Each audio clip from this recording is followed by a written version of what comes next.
Nous allons fêter le 20e anniversaire d'Orléans Jazz avec une programmation fédératrice et ouverte. Avec 35 000 spectateurs de toutes les générations, 400 musiciens, des concerts gratuits, des tarifs attractifs, et bien du local à l'international, Orléans Jazz se positionne dans le top 10 des festivals français en ouvrant la saison d'été.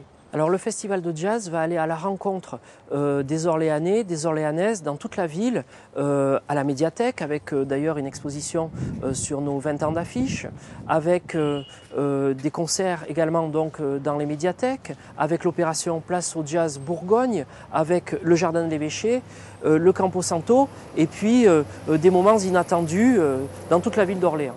Au Jardin de l'Évêché, nous avons l'opération Lauréat du Monde. Lauréat du Monde, ce sont les musiciens qui ont reçu une distinction dans l'année. Un prix, ça peut être l'Académie du Jazz, les Django d'Or, un Must TSF.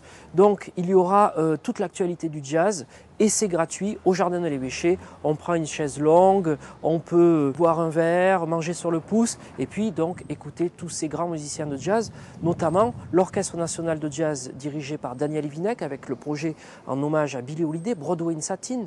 Il y aura également la contrebassiste catalane Giulia Vallée en quintette, Stéphane Guillaume en quartet. Stéphane Guillaume, il est multi-récompensé par l'Académie du Jazz cette année. Il y a donc la jeune chanteuse Tricia Heavy, qui est une découverte de Caribbean Jazz.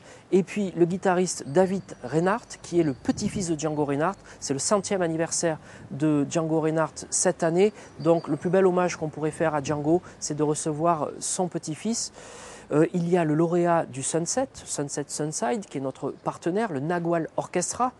La venue du grand pianiste René Utreger, qui a eu la Légion d'honneur cette année. Donc c'est un grand événement que de recevoir René Utreger sur Orléans Jazz.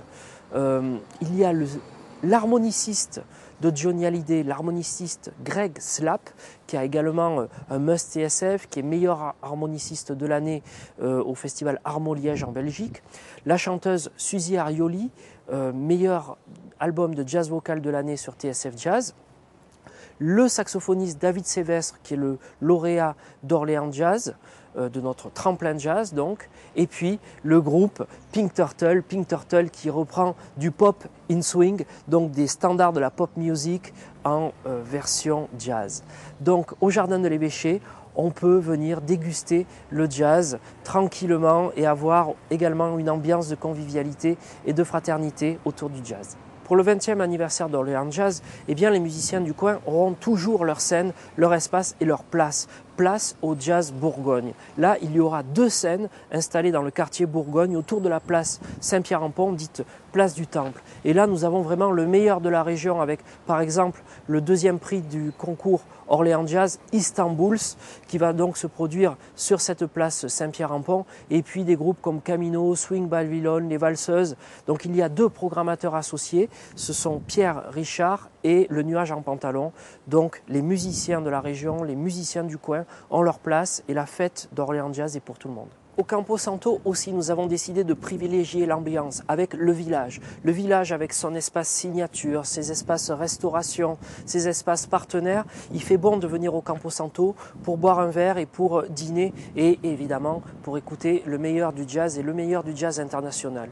Il y aura Eddie Louis, Birelli Lagrène, Didier Lockwood, Candy Dulfer, Marcus Miller, Rachita, Salif Keita, General Electric et le chanteur Christophe viendra avec un super guest, Eric Truffaz, autour d'une création spéciale pour les 20 ans d'Orléans Jazz. Le Campo Santo, ce sont aussi les afters. Tous les soirs, après les concerts de la grande scène, eh bien, nous retrouvons des DJ autour de rencontres alternatives et notamment cette année, à nouveau, nous recevons pour la clôture du festival, après Salif Keita, après Rachita, eh bien, le grand Rémi Kolpakopoul, un des papes des musiques actuelles, grand découvreur de musique brésilienne, défricheur, connexionneur, et on espère que comme l'année dernière, eh bien, il nous fera des rappels de DJ.